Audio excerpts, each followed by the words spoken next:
क्या आप किडनी रोगी हैं? क्या आपका इलाज बड़े बड़े हॉस्पिटल से चल रहा है? क्या आप बार बार डायलिसिस से परेशान हैं? क्या आपके सवालों के जवाब आपके नेफ्रोलॉजिस्ट तक के पास नहीं हैं? तो ये पॉडकास्ट आप ही के लिए है, क्योंकि आपके उन्हीं सवालों के जवाब देने के लिए आज हमारे साथ जुड़ी हैं डॉक्टर दर्शन आयुर्वेदा के एमडी आयुर्वैद्य जीवन दर्शन। सर, आपका स्वागत है। नमस्कार। सर, आजकल हम देख रहे हैं हॉस्पिटल्स भरे पड़े हैं, लोग डायलिसिस करवा के परेशान हैं। सबसे पहले हमारे व्यूअर्स को बताइए कि ये किडनी रोग क्यों बढ़ रहा है, क्या इसके कारण हैं, क्या इसके लक्षण हैं? देखिए अंकुश जी, इसका जो मेन कारण है वो अज्ञानता है। हमें पता नहीं है कि कौन सा रोग किस कारण से होता है।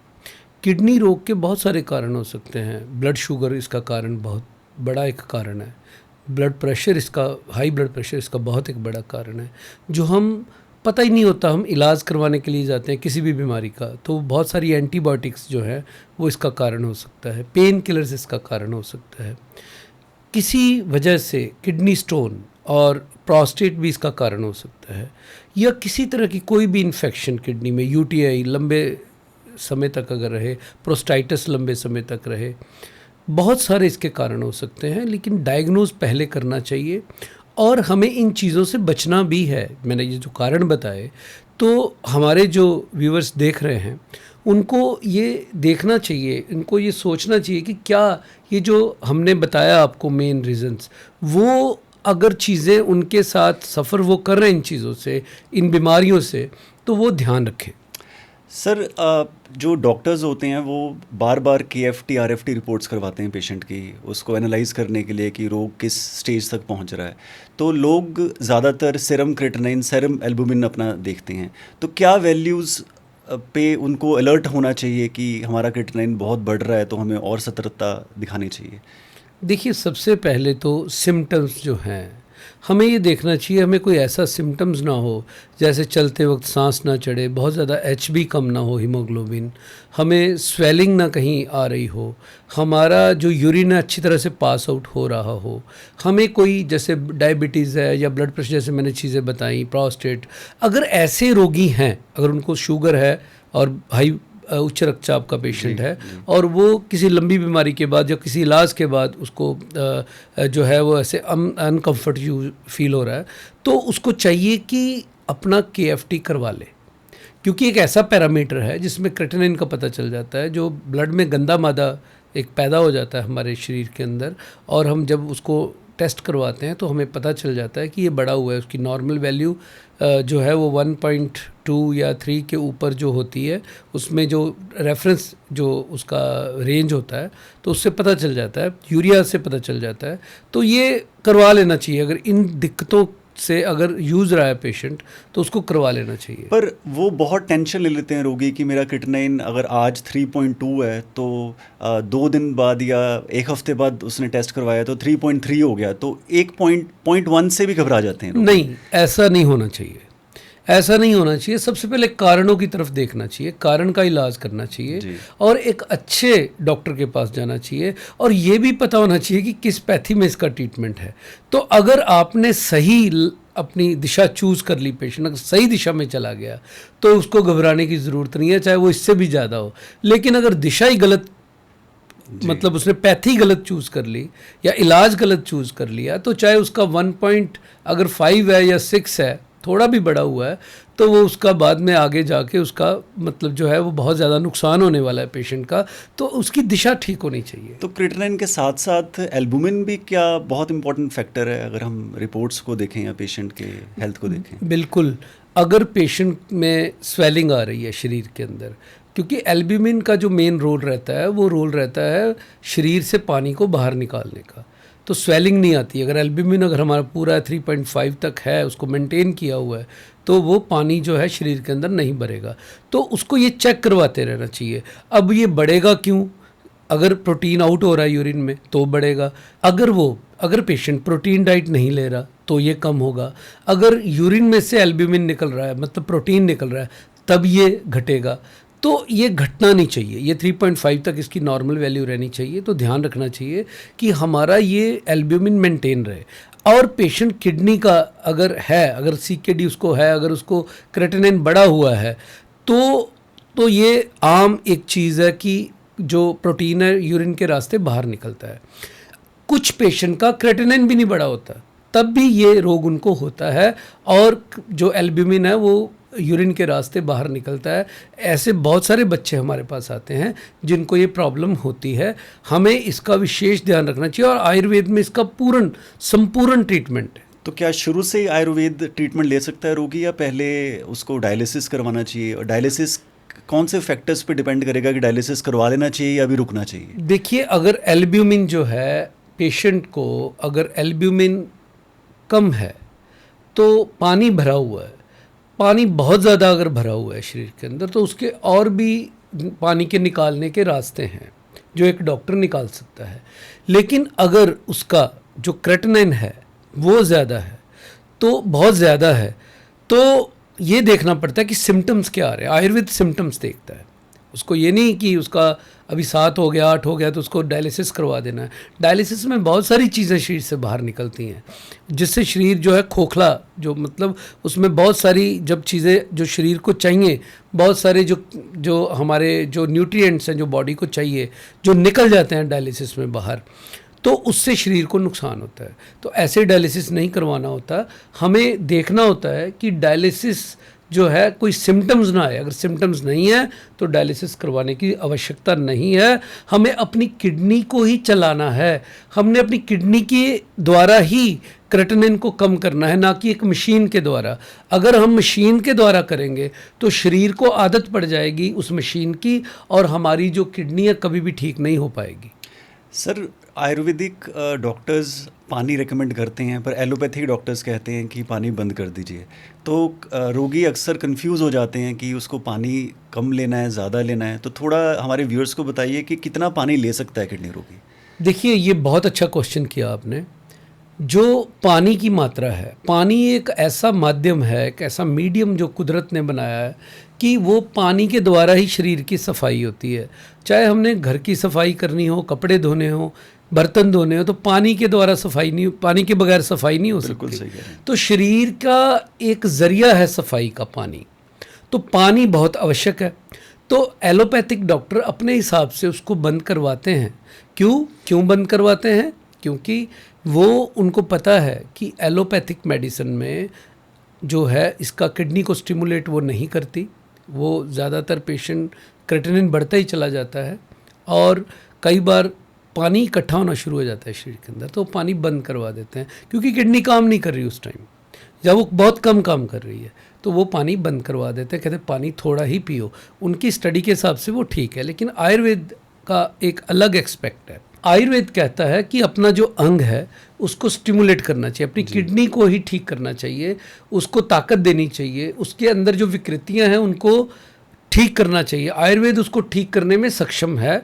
लेकिन अगर पेशेंट प्रॉपर साथ दे, पेशेंट अगर जो भी आयुर्वेद के जो परहेज़ हैं उसको करे, बहुत ज़्यादा नहीं है, एक नॉर्मल इंसान को जो करना चाहिए वो उसके लगभग ही किडनी पेशेंट के परहेज़ हैं। अगर वो ऐसा करता है तो उसकी अपनी किडनी ठीक होगी और वो खुद जो है काम करेगी। और फिर पानी भी हम प्रॉपर पिलाते हैं पेशेंट को, 3.5 लीटर 4 लीटर तक पानी पिलाते हैं, जिससे फिल्ट्रेशन किडनी का जो रेट है वो सुधर जाता है, और धीरे धीरे पेशेंट का जो है अपने आप किडनी उसकी सफाई करने लगती है, और पेशेंट को किसी भी प्रकार के डायलिसिस की आवश्यकता नहीं पड़ती। और एक बात और आपको बताऊं कि हम तो हमारे जो संस्थान है उसमें हमारे जो डॉक्टर हैं वो अगर पेशेंट को यूरिन प्रॉपर आ रहा है और उसको कोई सिम्टम्स नहीं है और पेशेंट डायलिसिस करवा रहा है, हम तुरंत बंद कर देते हैं उसका, और उसके बाद मैक्सिमम पेशेंट को डायलिसिस की कोई आवश्यकता नहीं रहती उसके बाद। ऐसे हज़ारों एग्जाम्पल्स हैं जो विद एड्रेस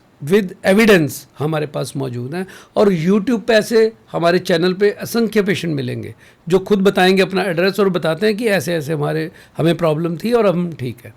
तो उनके जो एड्रेस बताते हैं, कोई भी किसी भी एरिया का अगर कोई सुन रहा है तो उसके घर जाकर उसकी सारी रिपोर्ट्स हिस्ट्री चेक कर सकता है। ठीक है सर, जैसे अभी हम किडनी रोग की डिस्कशन कर रहे हैं, तो एक और प्रॉब्लम जो सबसे ज़्यादा अभी बढ़ रही है किडनी स्टोन्स की। हम देख रहे हैं यंग जनरेशन में भी किडनी स्टोन्स हो रहे हैं। तो किडनी स्टोन्स होने के क्या लक्षण हैं और क्या कारण हैं?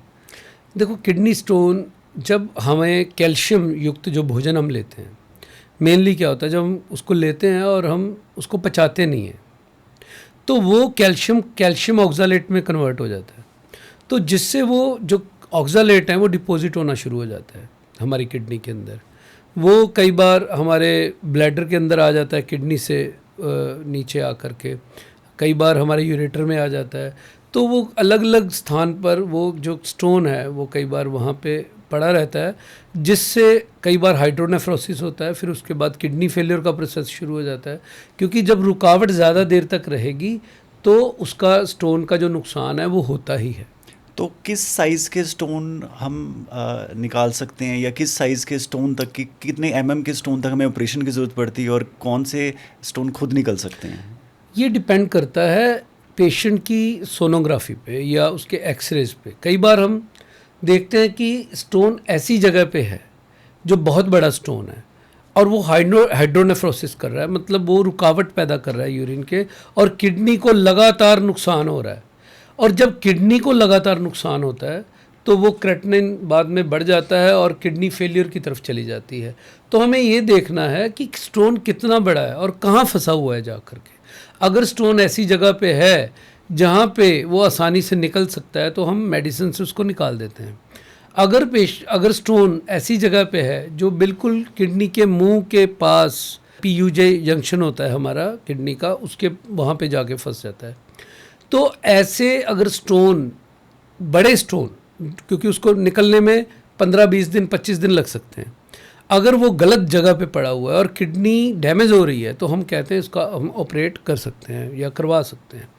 लेकिन अगर स्टोन 12-14 mm का है, 15 mm का भी है और वो किडनी को नुकसान नहीं कर रहा है तो हम उसको फिर ये कहते हैं कि आप बिल्कुल किसी प्रकार का ऑपरेट मत करवाइए। कई बार ऑपरेट से भी किडनी डैमेज होती है, तो बहुत सारे हमने ऐसे केसेस देखे हैं। तो वो दवाई से निकल जाता है, घुल कर। सबसे बड़ी बात है घुल के निकलता है स्टोन, नुकसान नहीं करता। जैसे अगर स्टोन किसी का 8 mm का, 9 mm का या 12 mm का है तो उसको कई बार डॉक्टर जो है वो ड्रिप लगा देते हैं, उससे निकालने की कोशिश करते हैं, वो जाके फंस जाता है और नुकसान करता है। आयुर्वेद का सबसे बड़ी बात यह है, स्टोन तब अपनी जगह से वहाँ से निकलता है जब उसका साइज़ छोटा हो जाता है, और जब वो जहाँ जहाँ जाएगा, जैसे जैसे साइज़ छोटा होगा वो बाद में वो घुलता हुआ जब वो माइनर रह जाता है तो वो बाहर आ जाता है। तो ये टाइम कंज्यूमिंग है, इसमें वक्त लगता है या जल्दी रिजल्ट्स आते हैं? बिल्कुल नहीं, बिल्कुल टाइम कंज्यूमिंग नहीं है। अगर 4 mm का, 5 mm का स्टोन है तो वो तो 2 दिन में भी निकल सकता है।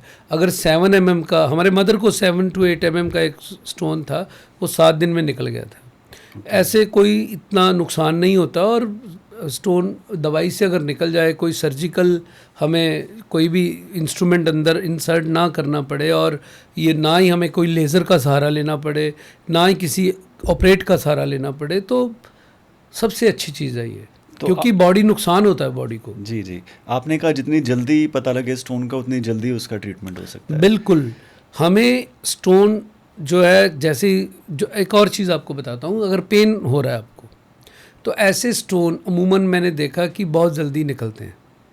अगर स्टोन ने पेन करना शुरू कर दिया, कई बार साइलेंट स्टोन होता है, पेन नहीं होता, भारी भारी रहता है, यूरिन नहीं आ रहा है, या यूरिन करते समय हमें तकलीफ़ हो रही है, हमारा जो ब्लैडर है वो भर गया है, तो ऐसी स्थिति में पेशेंट को बहुत दिक्कत आती है। और ऐसे स्टोन अगर बड़ा है तो उसको 15 दिन 20 दिन लग सकते हैं, लेकिन जैसे हम मेडिसिन देते हैं तो धीरे धीरे रिलीफ मिलना शुरू हो जाता है जैसे उसका साइज़ कम होता है।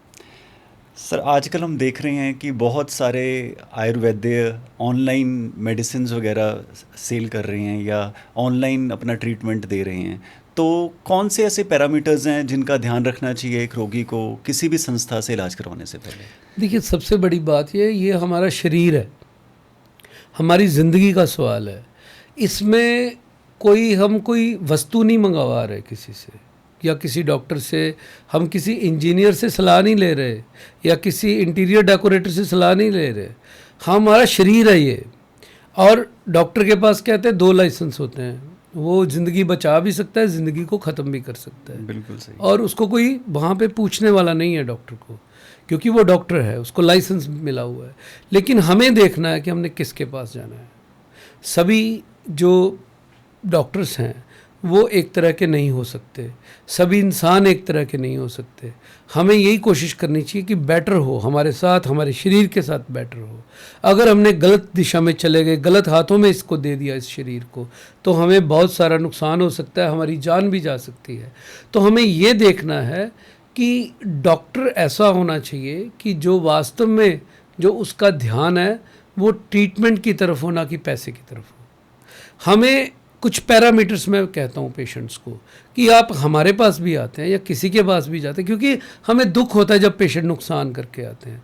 कोई टब में बैठ कर आ रहा है, अपना टाइम वेस्ट करके आ रहा है। कोई पेशेंट जो है वो जो है इंग्लिश ट्रीटमेंट करवा के उसने 1.4 से या 5 से क्रेटिनिन शुरू होता है, जब डायलिसिस पे पहुंच जाता है तब वो आते हैं। मेरे पास एक पेशेंट आया था, मुझे दुख हुआ। मैं आपको एक घटना बताता हूँ जो हमारे साथ हुई और ऑफिस में हुई हमारे। पेशेंट आया और पेशेंट कहता है कि रिपोर्ट दिखाई उसने, और एक पेशेंट और साथ में बैठा था पहले से, उसको जल्दी थी, जो दूसरा पेशेंट था उसने मेडिसिन लेनी थी और उसने जाना था जल्दी। वो पेशेंट बैठे हुए थे, वो आ गया, कहता डॉक्टर साहब अब मेरी जो क्रेटिनिन है वो ठीक है, पहले मेरा क्रेटिनिन 4.3 था, अब मेरा 1.7 है। तो 1.7 मेरा क्रेटिनिन आ गया है 15 दिन में, तो मैं पहले से बहुत ठीक हुआ, मुझे मेडिसिन दे दो, मैंने कहीं आउट ऑफ स्टेशन जाना है, बहुत ज़रूरी है। तो मैंने कहा तुम्हें तो मना किया था कि ज़्यादा सफ़र नहीं करना, तो कहता नहीं बहुत ज़रूरी है, मेरा बेटा बाहर से आ रहा है, मैंने जाना है। उसके बाद उसके साथ ही एक पेशेंट बैठा हुआ था, वो रोने लग गया। मैंने उसको पूछा कि आप क्यों रो रहे हो, तो वो कहने लगा कि मैं भी 4.3 के ऊपर डॉक्टर के पास गया था और आज मेरा डायलिसिस हो रहा है। आकाश, मतलब भगवान करता कि मैं आपके पास आ जाता, या मैं उस टाइम आयुर्वेद के किसी अच्छे वैद्य के पास आ जाता। तो देखो, अगर सोचो तो ये बहुत बड़ी घटना हुई उसके साथ, ना सोचो तो फिर तो कुछ भी नहीं है। सही कह रहे हैं। लेकिन घटना कितनी बड़ी है, दोनों घटनाओं में फ़र्क है। उसके साथ क्या घटना घटी वो हमारे पास आ गया, उसके साथ क्या घटना घटी वो गलत दिशा में चला गया। तो बात यह है कि हमें, हमारी थोड़ी सी अज्ञानता, लापरवाही हमें मौत की तरफ ले जाती है। और मैं तो ये कहता हूँ कि आप किसी भी पैथी में जाओ, आप डॉक्टर से पूछो कि डॉक्टर साहब आपके यहाँ कितने पेशेंट ठीक हुए हैं, आप हमें 10 रोगियों के एड्रेस बता दो, बस। आपने अपनी जान देनी है उसके हाथ में, अपनी ज़िंदगी देनी है उन हाथों में, 2 हाथों में, जहाँ आप ट्रीटमेंट करवाने जा रहे हो। तो आपको ये पैरामीटर्स जो है आपके पास, ये पक्का पैरामीटर्स अपने पास रखना चाहिए, और कोई प्रेडिक्शन नहीं, बस कि आप 10 पेशेंट का बता दो कि आपने कौन से पेशेंट ठीक है, आप तसल्ली करो, उसके बाद ट्रीटमेंट करो। बहुत अच्छी बात की सर आपने। सर, इस पॉडकास्ट से पहले हम बैठे हुए थे आपकी क्लिनिक पे, तो आप मुझे एक प्रोडक्ट दिखा रहे थे अपना रीरिनल, तो उसके बहुत अच्छे रिजल्ट्स आ रहे हैं। तो ऐसी क्या मैजिकल कॉम्पोजिशन है रीरिनल में जो इतने अच्छे रिजल्ट्स आ रहे हैं? देखिए, रीरिनल की जो कॉम्बिनेशन है जो उसका, एक तो मैंने बताया जैसे हमारी 4th जनरेशन है, हमें 80 साल हो गए इसके ऊपर काम करते, इस प्रोडक्ट के ऊपर। जैसे जैसे ये इम्प्रूव, हर साल इम्प्रूव इसको करते गए, तो आखिर में जाके अब ये एक ऐसा प्रोडक्ट बन गया है, बहुत सारे इसको डॉक्टर यूज़ कर रहे हैं इसको, बहुत सारे। अभी पीछे कैलिफोर्निया का एक डॉक्टर था, वो लेके गया हमसे काफ़ी, ये कहता है अमेरिका में बहुत सारे केसेस हैं तो हम उनको देंगे। तो इसका जो कॉम्बिनेशन, इसमें क्लासिकल मेडिसिन्स का, और इसमें एक ऐसी डाइट है किडनी की, जैसे हम किचन में भोजन करते हैं ना, हमारा शरीर, हम जब, अब मेरा एक भांजा था, वो चला गया फॉरेन जी, ज़बरदस्ती गया वो, और जब आया वापस उसका वहाँ दिल नहीं लगा, और वहाँ देखा, धक्के खाए काफ़ी, और दिल नहीं लगा, पूरा यूरोप ऐसे घूमता रहा और सेटिंग नहीं हुई उसकी। और जब आया पतला दुबला, और जब घर आया तो 15 दिन बाद उसका शरीर फिर वैसे का वैसे बन गया। तो वो कैसे बना? वो घर के खुराक से, घर के खाने से। किचन एक आयुर्वेदिक औषधालय है, वो जो भी रॉ मटेरियल भगवान ने बनाया हमारे लिए, अगर वो ताज़ा हष्ट पुष्ट कर देता है वो हमें, और शरीर फिर बनना शुरू हो जाता है। ऐसे किडनी के लिए भगवान ने ऐसी जड़ी बूटियाँ दी हैं, वो जो स्पेशल खुराक है किडनी की, उसकी विकृति को दूर करने के लिए, उसको स्टिमुलेट, उसको ताकत देने के लिए, उसको हष्ट पुष्ट करने के लिए। तो जब वो लेता है, ऐसे हमने ये चीज़ें इसमें मिलाई हुई हैं, और इसके अंदर जो खामियां, जो विकृतियां हैं किडनी के अंदर, उसको दूर करने के लिए क्लासिकल मेडिसिन्स का कॉम्बिनेशन है। तो ये क्या सर सीक्रेट है, या व्यूअर्स को आप बता सकते हो कि क्या इसमें कौन सी ऐसी हर्ब्स हैं? देखिए, ये टेक्निक है इसके अंदर, इसको प्रोसेस है एक बहुत बढ़िया। इसमें चीज़ें तो मैं जो उसमें गिलोय है, पुनर्नवा है, कासनी है, गोखरू है, बहुत सारी चीज़ें हैं, मतलब एक चीज़ नहीं है, बहुत सारी उसमें इंग्रेडिएंट हैं, और क्लासिकल इंग्रेडिएंट्स भी बहुत सारे हैं। लेकिन इसको जो बनाने का प्रोसेस है वो डिफरेंट है। जो प्रोसेस ऐसा है जो हमारे बुज़ुर्ग करते रहे हैं और हम भी अब कर रहे हैं, उसको अलग अलग द्रव्यों की भावना दे करके, और उसको टाइम लगता है, लेकिन हम उसको पूरा करते हैं। उसके लिए दिन रात हमारी जो मैन्युफैक्चरिंग यूनिट है वो चलता है, और पेशेंट के लिए हम वो बनाते हैं। तो ये हम किसी भी मौसम में ले सकते हैं, क्योंकि लोग समझते हैं कि आयुर्वेदिक मेडिसिन गर्म होती हैं। नहीं नहीं नहीं, किडनी के लिए गर्म मेडिसिन दे ही नहीं सकते आप, क्योंकि ये वात रोग भी होता है, पित्त रोग भी होता है। पित्त कार इसके कारण क्योंकि पित्त बढ़ने से भी ये होता है बहुत, और पित्त बढ़ जाता है इसके बाद। तो हमारा ये नहीं है कि ये एक सिर्फ बीमारी को ठीक करता है, बीमारी को तो ठीक करता ही है। जो प्रोस्टेट के रोगी हैं, जिन्होंने ऑपरेट करवाया स्टोन का, वो रोगी हैं, जो शुगर डायबिटीज़, जिनको सबसे ज़्यादा खतरा रहता है। हम कहते हैं कि पेशेंट जो है वो डायबिटिक, अगर उसकी कंट्रोल नहीं हो रही डायबिटीज़, तो वो उसको किडनी रोग होता है, और 100% होता है उसको। तो ये सबसे बड़ा खतरा रहता है। तो हम वैसे रोगी हैं, उनको ये लेना चाहिए। वो कम मात्रा में, जैसे 1 कैप्सूल डेली ले सकते हैं, या एक सुबह एक शाम भी ले सकते हैं अगर ज़्यादा प्रॉब्लम है। तो ब्लड प्रेशर हाई, उच्च रक्तचाप के जो रोगी हैं उनको होने का खतरा रहता है, तो वो ले सकते हैं। तो ऐसे एज अ टॉनिक भी उसको लेते हैं बहुत सारे लोग, जिसको वो कहता है कि मैं बुज़ुर्ग हो गया हूँ, अब ये रोग मुझे हो सकते हैं, तो वो भी ले सकते हैं किडनी को स्टिमुलेट करने के लिए। लेकिन इसकी डोज तब अलग रहती है जब किडनी फेल हो गई है, तो उसके लिए उसका डोज अलग रहता है, और साथ में कुछ मेडिसिन का हम अगर व्याधि के हिसाब से, डिजीज़ के हिसाब से कॉम्बिनेशन बताते हैं, उससे वो पेशेंट ठीक होते हैं। तो सर किडनी श्रिंकेज की प्रॉब्लम में क्या आयुर्वेदा कारगर है? क्या बिल्कुल, सिकुड़ी हुई किडनी द्वारा बिल्कुल, वो मैं बात इसमें भी ले सकता था, लेकिन ये क्वेश्चन आपने बहुत अच्छा किया। बहुत सारे पेशेंट के अंदर किडनी जो श्रिंक हो जाती है, उसका साइज़ कम हो जाता है। तो ऐसे मैंने अभी बताया ना, जब हम घर का खाना खाते हैं तो शरीर हष्ट पुष्ट हो जाता है। तो किडनी भी एक अंग है हमारे शरीर का, वो हष्ट पुष्ट क्यों नहीं हो सकती? वो भी अपनी शेप में आ जाती है। हमारा पेट, कई बार हमें रोटी नहीं मिलती और वो पतला हो जाता है, अंदर चला जाता है, और जब हम ज़्यादा खाना शुरू कर देते बाहर आ जाता है, बड़ा हो जाता है। हमारे शरीर के अंग, बाजुएं, भुजाएं, ये सब हमारे शरीर के वो पतले भी हो जाते हैं, और खुराक के हिसाब से मोटे भी हो जाते हैं। तो अंदर वाले अंग भी जो हैं, उसके लिए भगवान ने स्पेशल खुराक दी है, स्पेशल औषधीय पौधे दिए हैं। अगर उनका कॉम्बिनेशन हम सही तरीके से उसको यूज़ करके हम बनाते हैं और ईमानदारी से शास्त्रोक्त बनाते हैं, तो वो लाभ देती है और ये चीज़ें ठीक होती हैं। वैसे तो सर आपने बड़ी अच्छी तरीके से परहेज़ों के बारे में बताया, पर जाते जाते अगर हम मोटा मोटा देखें कि अगर ट्रीटमेंट करवा रहा है कोई किडनी रोगी, तो क्या ऐसे कौन से परहेज़ हैं जो उसको ध्यान में रखने चाहिए? तो आप समराइज़ कर सकते हो उस चीज़ को? बिल्कुल, सबसे पहले रोग का कारण, हमें पहले रोग का कारण देखना, उसको निवारण करना है। बीपी है तो बीपी ठीक होना चाहिए, शुगर है तो शुगर ठीक होनी चाहिए, और गोलियां, टैबलेट खाते रहो और वो बाद में कभी कम हो गई, कभी ज़्यादा हो गई। जो हमारे अपने जिम्मेदार अंग हैं, जैसे हमारा पेनक्रियाज है, अगर पेनक्रियाज को स्टिमुलेट कर दें आयुर्वेद द्वारा, तो शुगर नहीं बढ़ेगा। उसको वो जितना चाहिए हमें इंसुलिन, वो बनाएगा, और उसको शुगर को, बढ़े हुए ग्लूकोज को ग्लाइकोजन में कन्वर्ट करेगा, जितना बॉडी को चाहिए। ऐसे ही अगर हमारा ब्लड प्रेशर है, तो हमें ऐसी दवाइयाँ ले रहे हैं जो किडनी को भी ख़राब कर रही हैं और बीपी को ठीक करने की कोशिश कर रहे हैं। वो भी कभी कम हुआ, कभी ज़्यादा हुआ, और कभी दवाई का असर हो गया तो फिर बढ़ गया। तो ऐसे ही लोगों को रात को हार्ट अटैक आते हैं, ब्रेन स्ट्रोक आते हैं, किडनी फेलियर तो होता ही है। ऐसी बीमारियां भी आती हैं जो एकदम से जान को लेके चली जाती हैं, वो कारण भी यही रोग हैं दोनों। तो ऐसे में इन रोगों का इलाज ऐसे होना चाहिए कि ये नहीं है कि दवाई का असर ख़त्म हो गया और ये बढ़ गया, फिर वो बीपी बढ़ गया, शुगर बढ़ गई, या बहुत कम हो गया, डाइट थोड़ी है उस हिसाब से ले ली तो वो कम हो गया।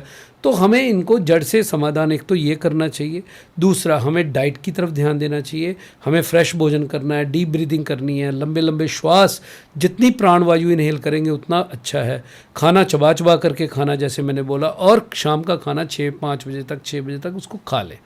ऐसे 1 घंटा हम शरीर के लिए निकालें, योग एक्सरसाइज करें और अपना शुभ कर्म करें। शुभ कर्मों का बहुत ज़्यादा रोल है। आयुर्वेद पूरा एक सार है ज़िंदगी का। ऐसी बीमारियां नहीं होती, बीमारियां तो एक रोगी को सजा देने का कारण ढूंढती हैं कि मैं आ जाऊं, प्रविष्ट कर जाऊं इसके शरीर में। जिसके कर्म अच्छे नहीं होते उन शरीरों में बीमारी जल्दी प्रविष्ट करती है, तो खड़ी है जी। हमारे भोजन ऐसा है, हमारे खाने पीने का सामान बाज़ार में और हमारे घरों में आज की डेट में कोई भी चीज़ प्योर नहीं मिलती। तो बाज़ार में तो बहुत बुरा हाल है, घर में तो फिर भी हम उसको मेंटेन कर सकते हैं। तो घर का खाना, घर का भोजन वो ज़्यादा अच्छा है हमारे लिए, ऐसा प्रयास करना चाहिए। सर, आपने बताया कि आपके 4 जगह सेंटर्स हैं, दिल्ली में है, ज़ीरकपुर में है, लखनऊ में और जालंधर में है। तो क्या रोगी को खुद आना ज़रूरी है या उनके प्रियजन उनकी रिपोर्ट्स लेके आ सकते हैं और ट्रीटमेंट शुरू करवा सकते हैं आपसे? ऐसे बीमारी के ऊपर डिपेंड करता है। अगर पेशेंट आ सकता है तो वो आ जाए, अगर उसको ज़्यादा प्रॉब्लम नहीं है, क्रेटिनिन 3, 4, 5 तक है, कोई वोमिट नहीं आ रही, कोई प्रॉब्लम नहीं, तो आ जाए। अगर पेशेंट नहीं आ सकता, उसका जो रोग है वो बड़ा हुआ है, तो उसके परिवार वाला मेंबर जो उनकी सेवा करता है या जो उसकी जिम्मेदारी है जिसके ऊपर, तो वो आए, उसकी सारी रिपोर्ट्स लेकर के आए और जो भी हमें फ़ोन कर ले कि क्या क्या चाहिए हम बता देंगे, और पेशेंट को जो है उसका एक वीडियो बना के लेके आए, ठीक है, ताकि हमें पता चले। और अगर नहीं भी वीडियो लेके आता तो हम वीडियो कॉल कर सकते हैं उसको, वहाँ पे है वीडियो कॉल। कई हमारे पास ऐसे माध्यम हैं जिनसे हम उसको सीधा रूबरू हम पेशेंट के साथ हो सकते हैं। तो कोई मुश्किल नहीं है मेरे हिसाब से, मतलब आप इजीली जो है वो ट्रीटमेंट करवा सकते हैं। तो जो पेशेंट क्लिनिक पे आ रहा है या जो पेशेंट आपको आपके जो हाईटेक मेडिकल कॉल सेंटर है वहाँ पे कॉल करके सेवाएं ले रहा है, तो उसमें कोई डिफरेंस है या सेम पैरामीटर्स पे आप? देखिए, हमारे जो वहाँ पे हमने कोई ऐसे 100 के करीब हमारे पास एम्प्लॉयज़ हैं जो कि पेशेंट के बारे में सारी जानकारी लेते हैं और पूरी रिपोर्ट्स लेते हैं। फिर वो डॉक्टर के साथ एक मीटिंग होती है, डॉक्टर्स रिकमेंड करते हैं मेडिसिन्स को कि ये मेडिसिन उसको जाना चाहिए पेशेंट को। और जो डॉक्टर के साथ जब प्रॉपर, जैसे डॉक्टर ऐसे ही डिस्कस करता है जैसे उसके पास पेशेंट सामने बैठा है, तो वो पूरा डॉक्टर के पास अगर कोई टेस्ट नहीं है, उसकी रिपोर्ट नहीं है, तो पेशेंट को दोबारा कॉल जाता है कि आप ये करवा के दीजिए। और डॉक्टर को ज़रूरत पड़ती है तो वीडियो कॉल भी करता है वो पेशेंट के साथ। तो पेशेंट को ऐसा एहसास ही नहीं होता कि वो मैं क्लिनिक पे आया हूँ या नहीं आया। तो बिल्कुल इस बात की चिंता की ज़रूरत नहीं है। हमारे वो जो एम्प्लॉयज़ हैं वो पूरा ध्यान रखते हैं इस बात का कि कहीं कोताही या लापरवाही ना हो ट्रीटमेंट में, क्योंकि हमारा यही रहता है उपदेश उनको कि पेशेंट नहीं है ये भगवान स्वरूप एक आत्मा है। इसको जो शरीर मिला है उसको हमने ठीक करना है, क्योंकि इसमें उस आत्मा का वास है, उस परमात्मा का वास है। इसको ठीक करना है और इसको सुख देना है। तो ये हमारा ध्येय रहता है, ये हमारा कर्म रहता है उसमें। और अगर पेशेंट जो है, अगर हमें लगता है कि नहीं देखना बहुत ज़रूरी है, वो बहुत रेयर होता है, हम फिर पेशेंट को बुला भी लेते हैं, ऐसी कोई दिक्कत नहीं। डॉक्टर दसंस आयुर्वेदा से ही क्यों इलाज करवाएं? ये एक आम इंसान के मन में अगर आए प्रश्न, तो वो कैसे इसको आप जस्टिफाई करेंगे कि डॉक्टर दसंस आयुर्वेदा के पास ही क्यों आए? इस बात को अंकुश जी मैं अपने आप को पेशेंट की जगह पर रख कर बात करूंगा। ठीक है। कोई भी डॉक्टर है, उसको ट्रीटमेंट अगर वो कर रहा है तो सबसे पहले उसको पेशेंट बनना है कि मैं अगर इसकी जगह पे होता तो क्या होता, मैं इसकी जगह पे मेरी ये हालत होती, मेरी ये दिशा होती, मेरे पास ये अज्ञानता होती तो मैं क्या करता। क्योंकि वो अज्ञानी है उस वक्त, उसको नहीं पता कहाँ जाना है। तो मैं तो पेशेंट की जगह पे अपने आप को रख के ये बात करूँगा कि सबसे पहले आप डॉक्टर दसंस के पास इसलिए आए क्योंकि डॉक्टर दसंस आपको ये बताने की कोशिश करते हैं कि आपका रोग कितना ठीक हो सकता है, क्लियर कट, आप कितने ठीक होने के चांसेस हैं, आपका शरीर किस दिशा और दशा में है और आपके साथ क्या हम कर सकते हैं, कितना आपको रिकवर कर सकते हैं। क्योंकि अगर हम गलत बताते हैं, ज़्यादा बताते हैं, तो तब भी रोगियों का विश्वास टूटता है। जैसे पैरालिसिस के पेशेंट्स हैं, तो पैरालिसिस के पेशेंट को अगर वो बेड रिडन है तो हम कहते हैं कि नहीं, ये बाथरूम लैट्रिन जो अपना शौच जाने के लायक हो सकता है, आत्मनिर्भर बन सकता है। किडनी पेशेंट अगर बहुत ज़्यादा उसका किडनी बिल्कुल फेलियर है और उसका डैमेज हो चुका है, उसका यूरिन बंद हो चुका है, तो हम उनके लिए भी कहते हैं कि हाँ, ऐसे पेशेंट जो हैं वो आपका जो ज़िंदगी है, अगर आपकी ज़िंदगी हमें लगता है कि 4 साल की है, 5 साल की है, हम इसको बढ़ा करके 20 साल तक कर सकते हैं। आपको हम ऐसी चीज़ें बता सकते हैं कि आप ठीक हो जाए या आप उतना ठीक हो जाए जितना ज़िंदगी को बढ़ा पाएँ। जो पेशेंट किडनी फेलियर है ही नहीं, उसको बना दिया जाता है। यूरिन आ रहा है तो कैसे किडनी फेलियर है, उसको यूरिन आ रहा है, उसकी किडनी में विकृति है और वो किडनी कमज़ोर है, उसको हम ठीक कर सकते हैं आसानी से, वो तो है ही नहीं फेलियर। 80% आपको बताऊं किडनी फेलियर पेशेंट नहीं होते, उनको बना दिया जाता है डायलिसिस करके। मतलब उनको किडनी की खुराक चाहिए, वो खुराक ही नहीं मिलती। हमारा शरीर किचन में जाए तो किचन क्या है, वहाँ पे पौष्टिक आहार है, हमारे खून भी बन जाता है, हमारे अंदर हड्डियाँ भी बन जाती हैं, मांस भी बन जाता है, वहाँ कोई मिनरल्स विटामिन्स नहीं पड़े हुए, वो ऐसा रॉ मटेरियल पड़ा हुआ है जिससे हमारा शरीर हष्ट-पुष्ट बन जाता है। ऐसे किडनी के लिए अलग अलग मटेरियल्स हैं, अलग अलग चीज़ें हैं, अलग अलग जड़ी बूटियाँ हैं, अलग अलग उसकी खुराक है। अगर हम वो दे दें तो वो हष्ट-पुष्ट बन जाएगी।